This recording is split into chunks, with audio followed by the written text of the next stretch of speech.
So I'm going to stop my brilliant screen sharing at the moment.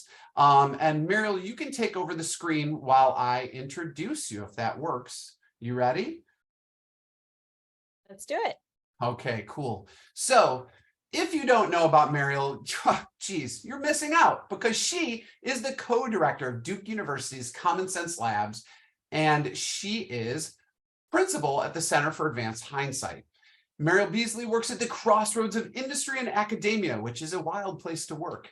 She oversees the lab's partnership with financial institutions while working to diagnose behavioral challenges, design behaviorally informed interventions, and then test them via RCTs. That's Insider for Random Controlled Trials. Mariel is of the research trial in North Carolina, having obtained her bachelor's in international studies from the University of North Carolina at Chapel Hill, and her master's in public policy from Duke University with a concentration in global policy. So speaking of globes and universes, prepared to experience all the excitement here of the entire universe with Mariel today. Thanks so much for joining us. Thanks so much for having me. Gosh, it's hard to, I don't know if you know much about the research about expectations. I'm sure you do, but I feel like you've really increased the expectations of this event, which hopefully means that it will then be experienced at even higher quality. So yeah, this is interesting. Kristen says the same thing always, and I always forget to start off like, this is going to be a terrible presentation. It's going to bore you to death. But we'll work with this. I'm going to go with mind-blowing. So take it away. Thanks so much. So I'm very happy to be here. As mentioned, I really live in this world between academia and industry, and I'm going to talk a lot about what that means, what that looks like, how we connect actually both the academic work to the relevance within product and services. And but a little bit of background first on who I am, what I am. So Ryan's given you a very nice introduction, but more specifically, I'm going to talk a little bit about the CommonCents Lab and the Center for Advanced Hindsight. So the CommonCents Lab is housed within the Center for Advanced Hindsight, which is housed within Duke University. And we really focus on how do we use behavioral science? How do we bring these biases, these heuristics, what we know about what people actually do? How do we take all of this literature, these sort of decades of research that have been done in the sort of halls of academia, and how do we actually bring that to products, to services, make it relevant, and then actually test it to see if it works in the same way as expected based on all of these lab studies that had been done. So this is really kind of the heart of what we do. And this is essentially what I'm going to talk about, is what is our process and our methods about taking some of these things from a lab setting, meaning this sort of more traditional academic research, into product. And so we're going to talk a lot about different methods. As mentioned, we are doing this within the Center for Advanced Hindsight at Duke University. And our goal there is really to think about how we use behavioral science to make people happier, healthier, and wealthier, both in the US, but also outside. And we really, when we think about how do we describe the center and what really resonates with us, we are very much a center that focuses on that merging of academic work with applied work. And we really celebrate and are excited about our ability to be innovative, but also evidence-based, to really look for solutions, embed them into products and services, and really kind of push the bounds of what product providers are doing. The CommonCents Lab, which obviously follows all of this, really focuses on those financial behaviors, financial decision-making. How do we help households be less financially vulnerable? How do we help them save more for the short term, save more for the long term, manage their expenses better, et cetera? Now, I think it's important, though, for me to make a kind of a quick clarification on what our view of the world is when we talk about behavior change and behavioral science in the financial domain. First, our view of the world is that people's outcomes, so whether or not they have money saved in the bank, whether or not they are late on loans, whether or not they are, actually over indebted, is that people's outcomes are primarily a product of their macro and micro environments, the environment that they're operating in. This is what is driving their behavior. This should not be a new, you all have been probably attending many of these things. This should not be a new mind-blowing idea that people are driven by their environment and the context that they're operating in, rather than because they're a good person or a bad person, or because they're smart or not smart. That it really is actually the environment and the context. So I like to emphasize that we really strongly believe that the environment is a key thing here. And this means that that here at the lab, at least at the CommonCents lab and at the center, we're not trying to change people, right? We're not trying to actually de-bias people. We're not trying to change hearts and minds. We're actually just trying to change contexts. So we're trying to change the environment in which they operate. And this essentially means that when we talk about behavior change and how do we change behavior, we are actually primarily talking about how do we change from, at the lab, how do we change the behavior of companies? How do we change the products and services that they're offering, the way that they offer them, the processes that they're using, that they're putting people through, the onboarding flows, the features that are developed? How do we actually change the behavior of companies and then measure the success of those changes by individual outcomes? So did making a change in a credit card statement screen, for example, did that lead to people paying more on their credit card debt rather than just paying the minimum? And so the behavior we're trying to change is actually the behavior of companies that then leads to different outcomes for individuals. So I like to emphasize that because that is really the heart of what we do. We're not going out and trying to convince people to make better decisions. We are convincing companies to make better products, knowing what we know about human behavior. So we've been doing this for about 8 years, the CommonCents Lab. And in that time, we've done over 200 research projects. That is a lot. It sometimes is hard to imagine what that means, but in academia, it's not uncommon for a single research project to take multiple years. And it can be 5 years from when a project gets initially run to publication and sharing out of the results. So the fact that we've actually done over 200 research projects in 8 years is a little bit evidence that we are firmly standing also in the product and impact space rather than just in the academic side, because we really focus on how do we get results out fast, how do we share learnings quickly, and how do we really do what we can as fast as we can. And in those 8 years, we've actually had over 1 million people who have been impacted. Our actual studies, our research has involved far more than that. I think we're at over 6 million people now that have been involved in one of our research studies, primarily in the US, but also Turkey, China, Mexico, and a few other spots. But we've had over 1 million people whose behavior has actually changed based on, or whose outcomes have actually changed based on the projects that we've done. So as a reminder, we are academic, but we're also applied. We're innovative, but we're also rooted in the needs and desires of industry.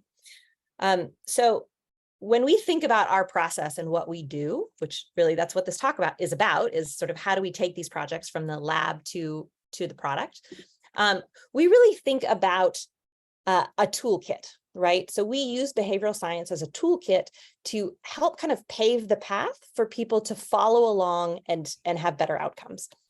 And that toolkit includes both, obviously all of the behavioral science biases that many of you have probably heard about: social proof, loss aversion, endowment, lots and lots of these different biases. But for us, it's also, the toolkit also includes our methods and our process.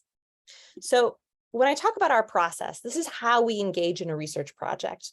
We actually go through kind of 4 primary phases within the research project. The first thing is we identify a need. What is the problem? This is a big component of applied research, is that we want to make sure that our research is rooted in an actual real world issue. So we really try to identify what's the challenge here, what's the problem, what is the behavior or the outcome that we're trying to make movement on. We then, after we've sort of done that identify stage, we then move into the diagnose. Let's try to understand what is driving that problem from a behavioral science lens. What are the what are the potentially the biases that are at play? What are other things that could be contributing to the problem, that could explain the problem? And we go through a whole process where we sort of map out behaviors as part of that diagnosis. We then move into ideate. That's where we start to kind of come up with solutions. We take that sort of diagnosis, our understanding of the problem and what biases might be at play, and then we start to design solutions. And this is our ideation phase. And then, of course, we move into a test phase after we've come up with a good idea. Now, when we test things, we have lots of different ways that we test things. We primarily, as Ryan actually alluded to, we primarily do randomized control trials. So this essentially means that we randomly assign one group of people to experience one thing, another group of people, and I say random, it's a subset of the population that we care about. Half of them have sort of a business as usual. The other half get exposed to the intervention, the new idea, the new solution, the new process. And then we actually measure outcomes for both groups concurrently at the same time. There are two important words in randomized control trials: random, meaning that people are really randomly assigned into being either in the control or in the treatment, and controlled, meaning that one group actually is business as usual, right? It's our control group. So that's the other piece, because we need to make sure that we are measuring this improvement. Now, so that's our process. But as I said, we use lots of different methods that are common across both industry and academia. And so some methods, particularly that industry typically does, products typically do when they're trying to do their own research project as well on their product and identify ways to improve linkages, ways to improve engagement, ways to improve outcomes within their product or their service. A lot of times industry will look at existing data, right? What do they know about their users? This is how they look at who, what, when, and where people do things. They might be looking at click-through rates. They might be looking at demographics of, of their user base and saying, we're really getting great traction. We've got lots of users who are in this age range, but we don't have as many in this age range, and maybe we need to move into that. So that's some existing data analysis is a common method. Now, kind of a big note that I'll say on this is that this is not always great to understand the why, right? So it can help you understand who's doing what within a product, when or why. It helps you understand how people are saving, meaning, people are saving on average this amount within our product, but it doesn't actually get at why. Why are people successful? Why are these people more successful than those people? But it's a great way to kind of get a little bit of a grounding. Another really common method within industry, of course, is user testing. This is exploring usability and intuitions around, current or potential users. It's often done through one-on-one observations, interviews, focus groups. This is a very common method in, research method in industry. And then I have sort of field studies is a little bit more nebulous and a little bit more dotted in industry. There are some industries that are doing this. There's lots and lots of A/B testing that is happening in many, many companies and many organizations. Very few of them have control groups. Some do, and many are not actually quite as clean as an academic study, where they might have lots and lots of differences between their two test conditions. Whereas in academia, it's really narrowed. It says there's only going to be one thing that's different. So we really know that that's the one thing that is driving this behavior change. So that's kind of methods that industry typically uses. Academia, as I mentioned, uses a little bit of a different toolkit. They are still doing some existing data analysis. Their field studies I have is a little bit more solid than industry field studies often, because they typically are based a little bit more in theory. They are a little bit cleaner, meaning that they have sort of less things that are different between the control group and the intervention group. But the other thing that academia typically does, and I have this as big and bold and heavy, because when you look at the history of academic research, almost all of this is abstraction research. That probably is a less familiar term for folks on this call, unless, of course, you're in academia. But abstraction is essentially where participants are recruited in, so they know that they're in a study. If you ever took a psych undergrad class, you probably had to participate in a couple of psych studies where maybe you went in and you looked at a computer and you had to sort of identify different colors and you had to sort things and maybe do a couple of games or tasks. And then they are measuring all kinds of things in the background. So that's an example of an abstraction study. It's very, very common in the psychology research and in lots of academia. And it's where basically participants are consented into a study. They know that they're in the study.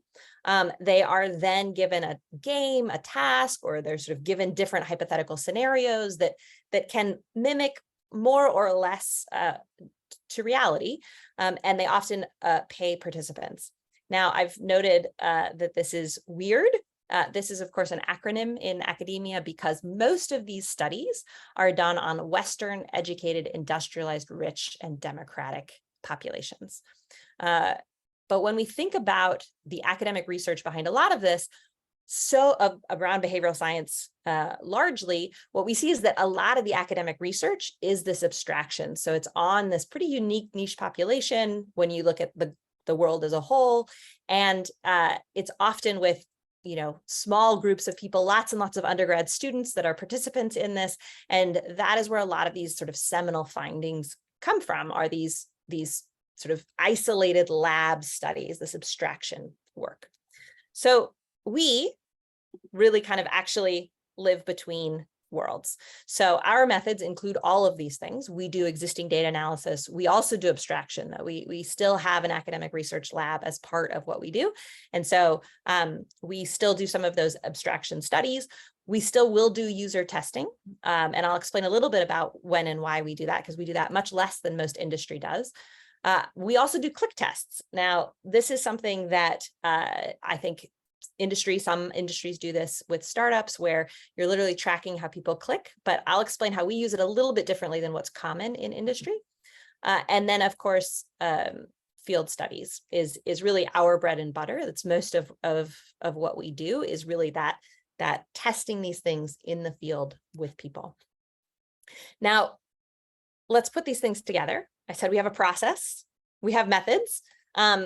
And it's not that we use our methods at all parts within the process. These methods really fit into various parts within our process. So when we put these things together, we really use existing data analysis primarily to identify the problem. What are we seeing? Oh, we're seeing that this demographic of this user base is really struggling to make on-time loan payments. That's an existing data analysis project that helped us identify where to target our research. We then would go into the diagnose phase, right? And there we might still use existing data analysis to understand, oh, we see huge drop-offs here. This must be a major point of friction. We also will, at that point, use some abstraction research. We might use some hypothetical scenarios or some games or tasks to understand if there are underlying barriers or mechanisms driving some behavior that we're seeing. And then in the ideate phase, that really is where more we use that abstraction and user testing. Now, user testing, we really use that as usability testing. Does the intervention that we are designing, does it make sense to people?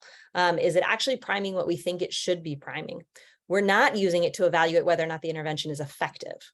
That's a really big, important difference between typical industry research and this more applied behavioral science academic research, is that we really think of user testing just as a sort of preliminary step to then testing in the field, because it's about, do all the buttons work the way that they're supposed to within this user testing? Do people, are people kind of flowing through this the way that we expect them to?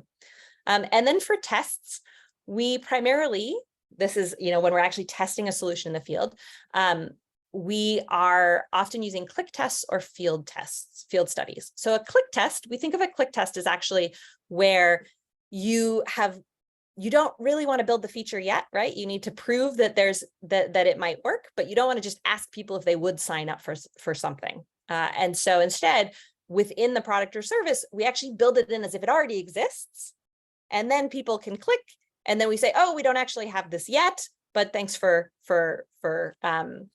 we'll let you know when this goes live.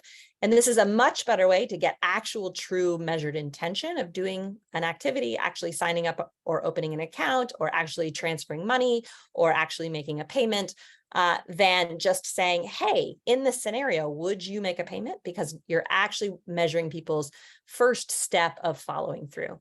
And then, of course, field studies, which are these randomized control trials. So Now, a couple of key takeaways I'm going to tell you right off the bat between the differences between these is that if you want to see if things are working right and if the design makes sense, again, this is not if you want to find out if your design works, that's when we use user testing. To get, if you are really trying to get at an underlying mechanism that maybe the field is a little too noisy for, and you need to isolate things down smaller into just really basic differences, or you have 16 different ideas of what might work, but you can actually only do a field test with 1 or 2 of them, then you might use abstraction or these hypothetical surveys or things like that to get a sense of which one you should then take to a field study. Similarly, we have click tests, which this is great if you want to see actual behavior or interest to understand sort of how powerful a change might be before actually building the feature of the product. That's when we would use click tests. And then to measure causal relationships and actually understand spillovers or unintended consequences, that's really when we use our field studies, these randomized control trials. So now, this I just have kind of fire hosed you on all of these kind of big different methods that we use. And the point that I want to make is that for us at a lab, we actually think of these as a pipeline, right? So we are actually talking about kind of moving through these processes within a project. Sometimes you know enough of the background that you could jump straight to a field study. Sometimes the project isn't going to actually last long enough. You don't have a field partner that you're going to be able to run something. And so you actually have to stop at a click test. Or sometimes you haven't found a field partner yet that could do this, but you think it's really important to lay some groundwork of what could or should happen in the future. So maybe all you get to is abstraction. However, I'm going to walk through some examples of how we have actually used these methods in some real world projects that we've done. And I've pulled 3 of my favorite examples. As I mentioned, we've done over 200 studies in the last few years. And so it was very difficult for me to choose just 3, but I wanted to make sure we had some time for Q&A and all of that at the end. And I didn't want to completely overload you all too much. So I'm going to walk through 3 of my favorite examples about how we've used these multiple methods within our research process to get meaningful, interesting results. So the first one, I'm going to talk about this relationship between existing data, user testing, and field studies, and how those kind of all fit together for a particular project where we were really interested in how could we get people to spend less on things that they later regret. Now, we are really interested in financial domains, right? In financial behaviors. And one of the first things, if you want people to save more or pay down their debt, one of the first things that has to happen is people have to make room in their budget. Nobody just has extra money sitting around and they're like, oh, what should I do with this? Should I, particularly in low to moderate income households, which is our target focus, nobody's just saying, I have all this cash, I just don't know what to do with it. It's oftentimes that they need to find ways to make extra cash in their budget in order to then make better progress on their loans, or in order to then make better progress towards savings. So we were really interested in, how do we do this? How do we help people spend less? And when you have people who really don't have much room anyway in their budget, we thought the best place to start with is to figure out what they regret. What are the things that people spend money on that then they feel bad about later? Because that seems very easy to convince people to cut that. So this is looking at, this is actually a little bit of an asterisk of existing data, because the data didn't actually exist. So we had to create it and then use it, but we didn't do any manipulations really. We didn't sort of push out any intervention as part of this. This was in partnership with Capital, which is an automatic savings app. They have lots and lots of different rules that help you save, but they also kind of track your expenses and can kind of pull up and show you those things. So we, over a period of time, we asked 1,000 users. We just sort of would surface a prior expense just at random. We just sort of randomly surfaced a prior expense from the last 30 days. And we asked them, how much do you regret this purchase? Now, after we had all of these data points of these 1,000 people across many, many purchases that they'd had, we essentially were trying to understand, what do people regret? Now, it turns out, and we have like actual categories. It turns out that the biggest thing that people regret, any guesses? Go ahead and put them in the chat. I'll also reveal it because I can't actually watch the chat right now. So the biggest thing that people regret, fees, bank fees. Unsurprisingly, right? These are things that are extremely painful. People feel bad about them. And when you see it, it just makes you angry. So, wonderful. It would be great to reduce bank fees. The second most common thing, though, was actually around eating out, that people had lots of regrets around eating out. But we were also interested not just in sort of the actual categories, but how do we lump some of these categories together? And one of the things that we saw is that people often regret things that they have more control over and regret less things that they don't have as much control over. So people actually didn't feel like they regretted healthcare expenses. They didn't feel like they regretted even paying their rent or paying their bills. But they did regret when it was sort of surfaced that they had, grabbed a sandwich during the work week and instead of bringing a lunch from home. That was something that they regretted. So knowing that this was something that folks could potentially, a space where people would like to reduce their spending, we partnered with Arizona Federal Credit Union in order to actually design an experience where we used social norms, social proof, to try to get people to reduce specifically that spend category that people regret, which is that eating out. And so we designed sort of this flow where we asked people a little bit about their demographics. We then were able to pull in actual data that showed how other people who are similar in the same geography, same household size, and same income band, how much they spent on eating out. And we asked them to sort of estimate how much they spent on eating out. And then we told them how they compare to others. And then we sort of asked them if they wanted to reduce their spend, et cetera. So we did, before we actually released this, we did some user testing. And one of the things that we found, and this was mostly just to make sure, does the flow make sense? Do people understand the questions that we're asking as part of this? And one of the things that we saw in user testing that we, probably actually should have paid more attention to even, was some of the nonverbal cues that we got. One thing that we saw in watching the videos of people going through this experience is when they were told that they were spending significantly more than other people, people were visibly putting their hands up to their head. We actually could see that negative reaction happening with some of the user testing. And we're like, well, we do want to make people feel uncomfortable about this, right? We want them it was very helpful to find out that people were indeed sometimes surprised that they were, spending more than others. We thought that was really important. But that was a little bit actually of a very nice precursor to what happened in the experiment. So we then, after we'd done some user testing, we found, okay, we made some small tweaks on questions that it seemed like people were confused on, just to make it a little bit clearer. And then we actually rolled out and we added this little visual animated video where it kind of, if you were spending sort of similar or less than other people, this little blue person with the U shirt on it, they stayed within the group and they got like a little crown on and they could feel like they were sort of part of everyone else.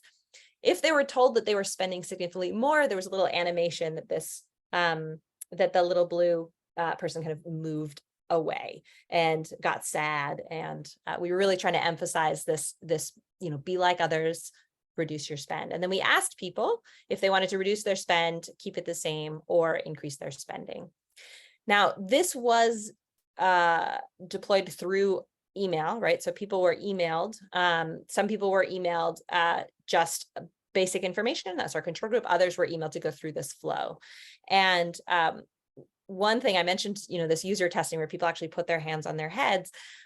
One thing that we actually did see then in the data of the field test is that when people were told that they were really, really overspending, that people were often exiting the flow. It was so uncomfortable that they did not get to the end. They were like, oh, I'm out. And so that was helpful feedback to have seen in the user testing and then to actually then see that happen in the data of the actual field study as well.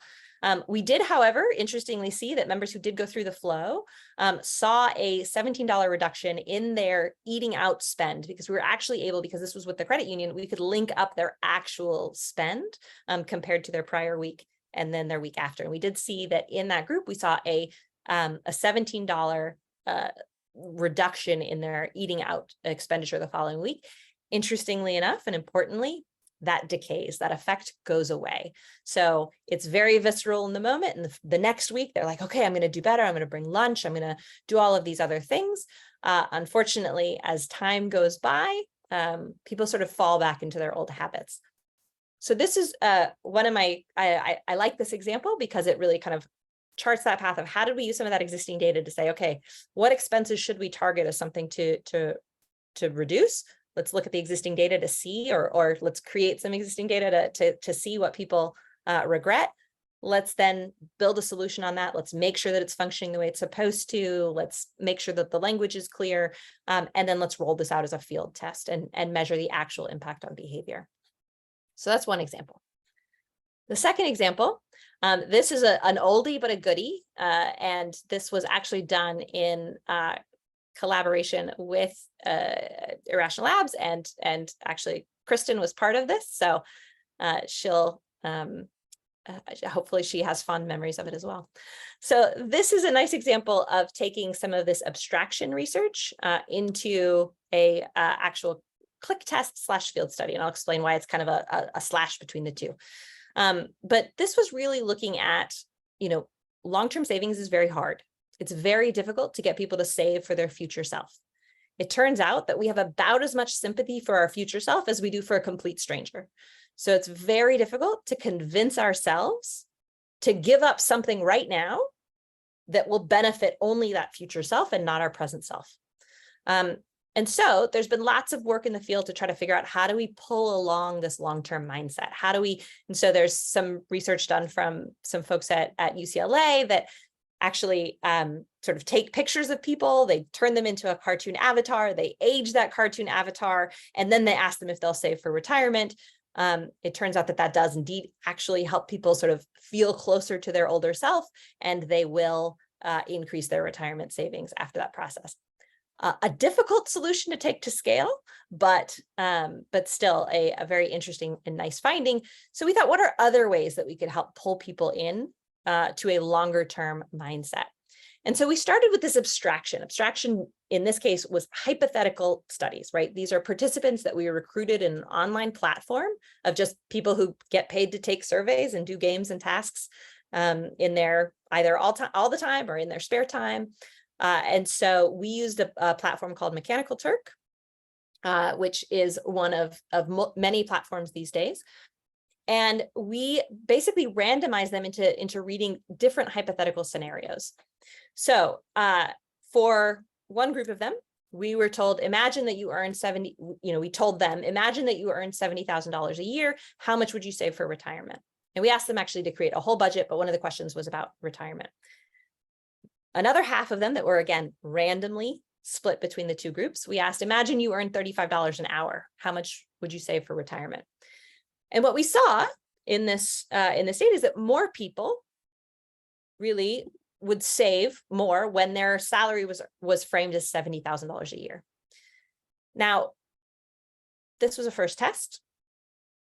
You could probably think of many, many reasons why people would save more when they're told that their salary is $70,000 than $35 an hour, right? Take a minute, think of one or two reasons why you could what could explain that. Because then we went through a whole series of testing each of those different pieces. So we thought, well, maybe it's that people are actually just really bad at math and they don't know that $35 an hour is $70,000 a year, right? So we thought maybe that's what it is. So we then actually translated it. We ran the study again and we translated it for people. And so we said, imagine you earn $70,000 a year, which is $35 an hour. And imagine you earn $35 an hour, which is $70,000 a year. And again, how much would you save for retirement? And we saw the same pattern. Once again, we saw that when people were told that they earned at a yearly rate, they were willing to save more for retirement than when being told they earned at an hourly rate. And then we thought, well, okay, what else could explain this?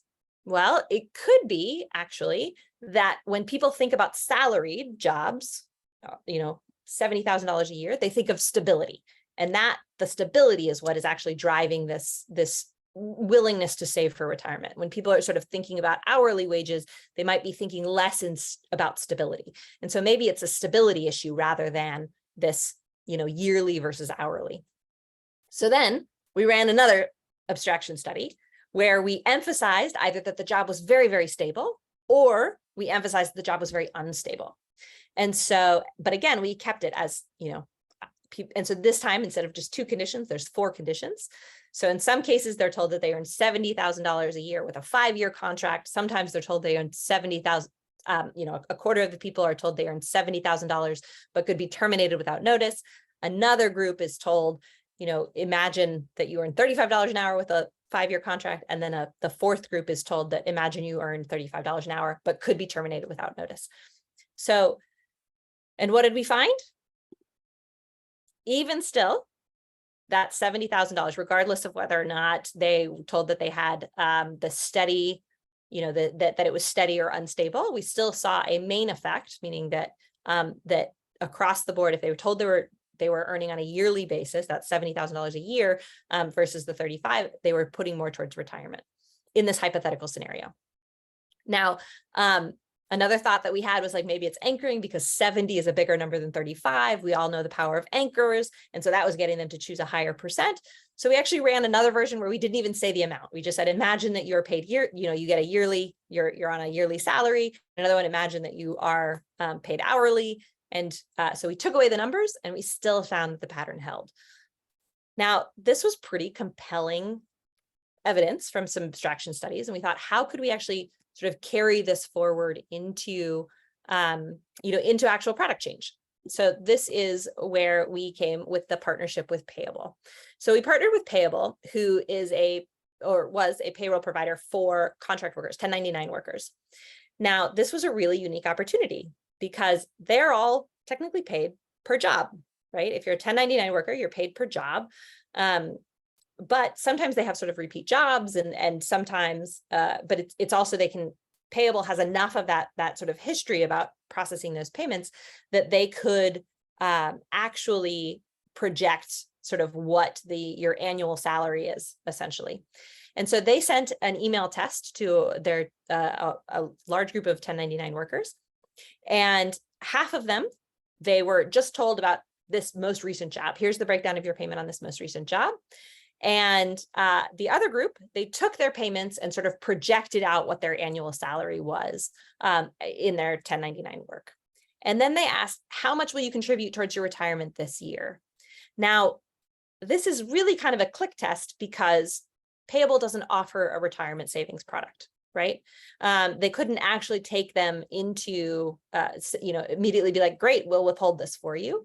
But they were at least able to measure a little bit more around this intention. And what they did do is they did connect it to a third-party provider.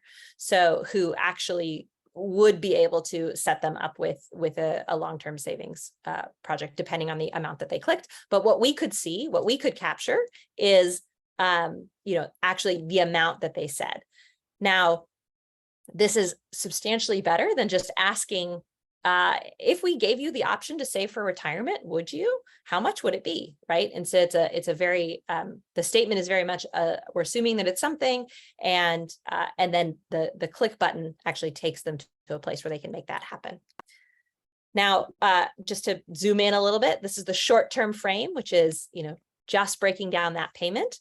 And then the long-term frame actually has the same information down below as the payment information, but it adds this line around based on your recent payments and Payable. This is how much annually. So again, trying to pull them into this longer term mindset. And what we found is that folks who were randomly assigned to this longer term this longer term mindset, that they actually increased their likelihood to basically say they would contribute money towards their retirement by 14.5%.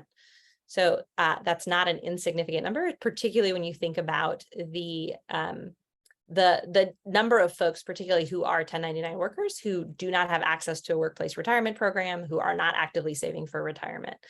So this is a very compelling and interesting finding. And again, that takes some of that early abstraction work and then pulls that into the product test. So my last example, because I know we only have, I want to make sure there's a little bit of time for questions in case folks have some, is a much more recent one, but it's been years in the making. So this is where we really kind of followed this whole gambit. We have existing data where we looked at to try to understand some of the who, what, when, where, why. We did some hypothetical surveys and general sort of abstraction studies.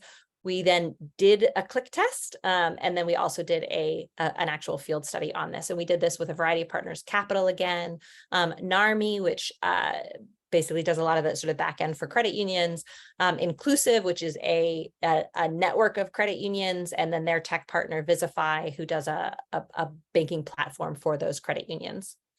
So starting first with the existing data, we have done a deep dive into Capital's automatic savings rules and just looking at what rules are most effective. How do people use these rules? What's popular, but also then what actually drives more savings? Because our big question that we wanted to answer was how could we better encourage people to build short-term savings? And what we found across, I think there's well over 1 million different data points within this data set. What we saw is guaranteed savings rules. So those are rules that are either a flat percent on that, or a flat dollar amount that's like, I'm going to save $25 every week, or that are tied to an income source. So a percent-based rule of like anytime income flows in. So these are kind of these guaranteed savings rules. Versus these contingent spending rules. And contingent spending rules is basically like a roundup mechanism. So this was our big question is, what is better? Should we do these things that are a little bit more tied to income or a little bit more set, or should we be doing these sort of roundup savings that are extremely popular these days in the market? And what we saw is that the contingent spending rules, about 81% of the goals have a contingent spending rule.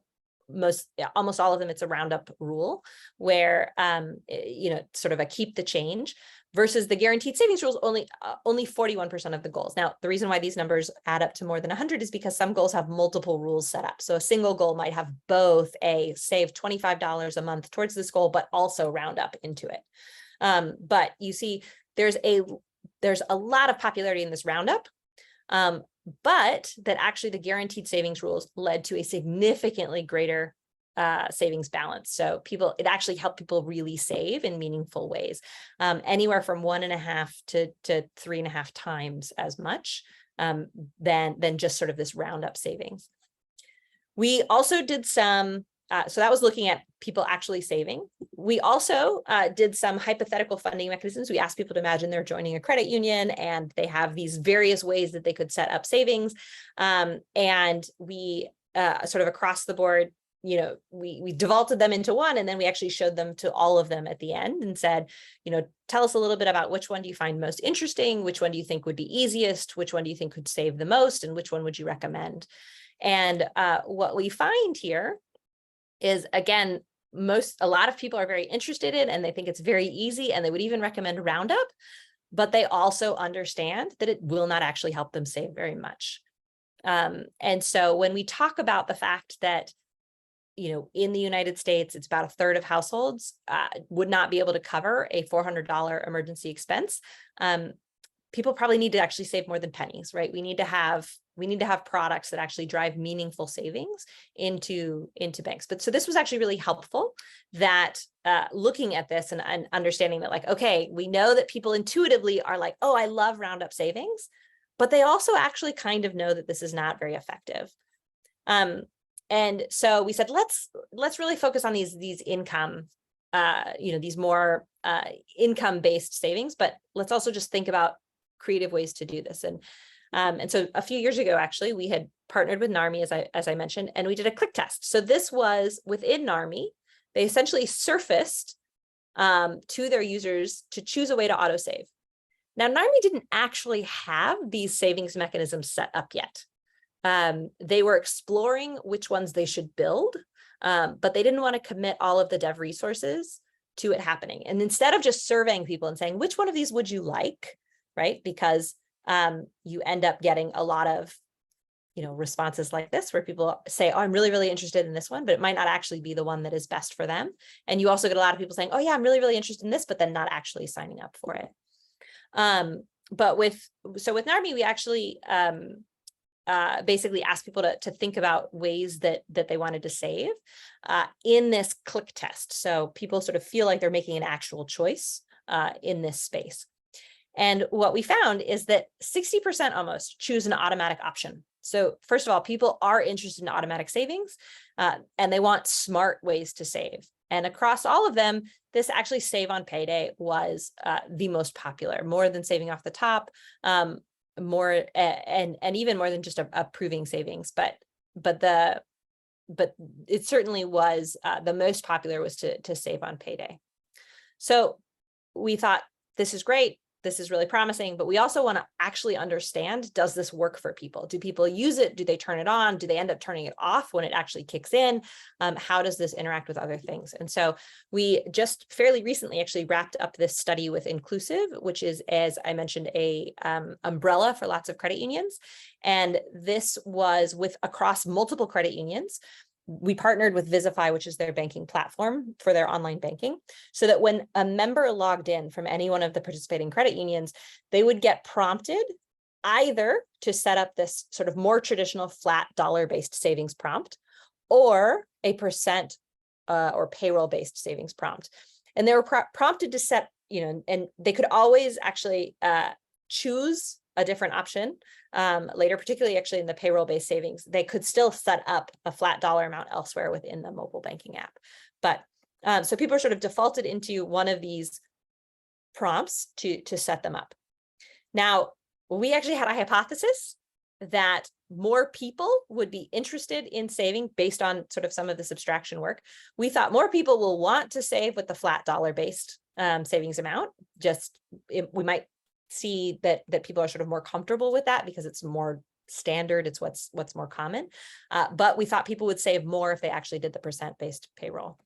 And we were actually pleasantly surprised that more people signed up when they were defaulted into the percent, and they also saved more. So it turns out that percent-based savings is extremely compelling. It works well. It increases the amount of people who are saving, and it also increases the amount that they are saving. So this was a really compelling finding. They are rolling this out across the credit unions within that mobile app. We're continuing to push for this to be a huge way to encourage savings, but it followed sort of that pipeline of looking at the existing data, doing some about how people are actually saving, what rules they're using, how successful are those different rules, doing some, surveys and lab studies on this, leading it into some, in-product testing, but without actually having to build the features yet, and then actually building the features and testing them and seeing how they work. So as a reminder, the key takeaways is that there are lots of different methods to use within this behavioral science pipeline. But they also all have some drawbacks. And so it's really important to think about where is the right time to use each of these, what are the strengths that they have and the weaknesses, and think about using them in sequence or in tandem with each other rather than each in its individual space. And that's what we've done, and that's helped us be very successful in moving the needle on financial health and well-being. All right, 5 minutes. Awesome, Mariel. I'm not going to spotlight myself quite yet. Or actually, Shay, could you spotlight me? Because I'm going to read these questions because we have 5 minutes. But first of all, thank you very much. That was wonderful, incredible hybrid of the academic and applied world. So let's all give Mariel a big fat round of applause. We were thrilled with all this insight, and there are so many questions, Mariel. I'm going to try and zip through them. First of all, if you notice on the document, and I'm putting the long URL in right now, Shay and I have been trying to answer some of the questions async. So first, somebody suggested idea for a follow-up webinar, that's answered. There was a question about the boot camp, that's answered. And there's a question about recordings. We always share recordings on YouTube within 1 business day after the events. And they usually drop on our newsletter as well. So on those async ones, I think this one's really easy. So let's go with this first, Mariel. Kihal was wondering, does CommonCents ever have available internships? We do. So it's yes, we do. This year we do not. Unfortunately, we have a number of RAs that we keep through the year that are students at Duke or at other neighboring universities who have all opted to participate in our summer intern program. And so we are continuing with them this year rather than taking on additional new interns. But we typically do. A great way to stay connected to this, though, is to actually sign up on our website, which you can get to through commonsenselab.org. And scroll to the bottom, and there's a way, it'll take you to the Center for Advanced Hindsight's website, but scroll to the bottom and there's a way to sign up for the newsletter. And that is where we announce all of anytime we're hiring new positions, anytime we're doing internships, that is a great way to just be in the know about it. Yeah, and in addition to that, I will share, we have a list of BSci organizations and resources. So after I ask the next question, I'll try and get that to everybody. Also note, the Center for the CommonCents Lab annual reports, you're affiliated with the Center for Advanced Hindsight, so I tripped over myself there. Those are really wonderful. If you want to read about all the experiments they do and the outcomes, I put that URL over there in the chat. Mariel, quick side, fun question. When UNC plays Duke in basketball, who do you cheer for? I mean, it's my undergrad is UNC, so I have to go with UNC, obviously. No, that's good. It's clear. I love the clarity. Excellent work. Harder question. Okay, this is from Kayla Carol Ryan. Love your last name, Carol, especially the Ryan part. She says, I work in learning and talent management, HR, and I'm interested in conducting some A/B testing with the organization as we try to gain traction on our internal career and tech tools. How do you recommend getting started with this type of work? You know, like influencing leaders of the benefits of doing this research, learning how to compare data, determining how long the A/B test should be run for, et cetera, et cetera. So how would you cheerlead experimentation at an organization? Ready, go. Yeah. Yeah, I've got a minute for that. You can probably go 90 seconds. Yeah. So the first thing I would do actually is, it's very difficult to champion it if you're kind of by yourself within an organization.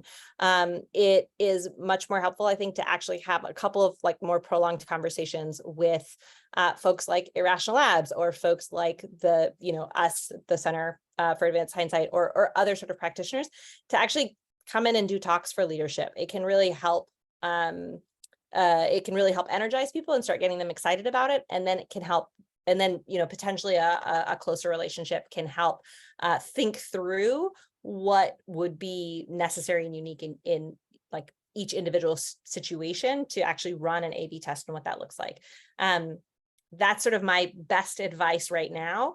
The big thing that I would say is that you can often, if you are willing to share data, you can often get academic collaborators to help you with designing the study.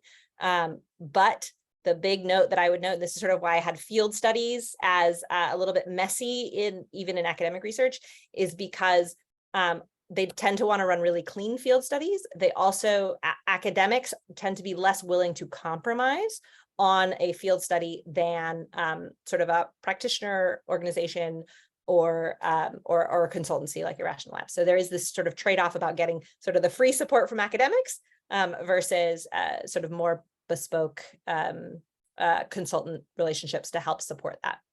Yeah, I think that's a great example. I mean, it's nice to see it modeled in your organization by pros, and then you can decide how to build out from there. That's excellent, Mariel. Well, thank you so much for your time, wisdom, and genius today. You did not disappoint. The turnout was over 200, so people were thrilled to hang out with you. So there you have it. In the chat, some things that I shared. First of all, I shared a sheet, our ultimate behavioral resources or behavioral science resource guide. That was in the chat. I followed that up with the BSci or the ultimate, what is it? Oh no, we have the ultimate list of behavioral science resources. The other one was just a list of behavioral science companies across the world. So for the person looking for internships, there's no shortage of doors to knock on. And lastly, come learn more with us. I put the link for the Behavioral Economics Bootcamp in the chat. We would love to have you be part of our membership and learning community. So Mariel, thank you again for your time and genius. I'm going to stop recording briefly. I can do this.